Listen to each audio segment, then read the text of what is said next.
प्यारे साथियों, यूपीएसआई में आपको इस प्रकार का एक गद्यांश आता है जिसे पढ़कर हमें इससे संबंधित प्रश्नों को उत्तर देने रहते हैं।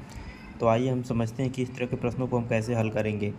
दिया गया है, ईर्ष्या का काम है जलाना है, मगर सबसे पहले वह उसी को जलाती है जिसके हृदय में उसका जन्म होता है। आप भी ऐसे बहुत से लोगों को जानते होंगे जो ईर्ष्या और द्वेष की साकार मूर्ति हैं, जो बराबर इस फिक्र में लगे रहते हैं कि कहाँ सुनने वाले मिले कि अपने दिल का गुबार निकालने का मौका मिले। श्रोता मिलते ही उनका ग्रामोफोन बजने लगता है और वे बड़े होशियारी से के साथ एक एक कांड इस ढंग से सुनाते हैं मानो विश्व कल्याण को छोड़कर उनका और कोई ध्येय नहीं हो।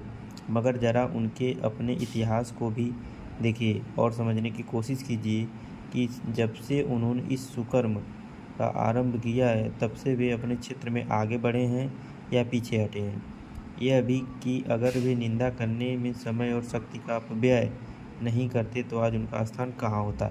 अब इससे संबंधित देखिए नीचे जो क्वेश्चन दिए गए हैं, हमने इस गद्यांश को पढ़ के समझ लिया। अब इनके क्वेश्चन बड़े आसानी से कर सकते हैं। जैसे ईर्ष्या का काम क्या है, तो ईर्ष्या का काम है जलाना। अब इस विकल्प में जलाना दिखा हमें सी ऑप्शन पे, तो हमारा सही आंसर होगा। गद्यांश में प्रयुक्त ध्येय का अर्थ क्या है, ध्येय का अर्थ होता है लक्ष्य, तो यहाँ पे हमें लक्ष्य दिखा, तो ये हमारा सही आंसर होगा।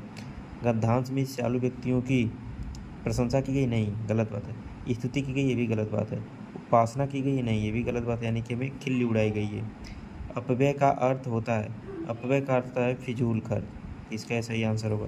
गद्यांश का उपयुक्त शीर्षक क्या होगा, तो गद्यांश का उपयुक्त शीर्षक होगा आपका ईर्ष्या। तो इस प्रकार के प्रश्नों को हल करने के लिए आप तैयार रहिए, क्योंकि यूपीएसआई में इस तरह के प्रश्न आएंगे।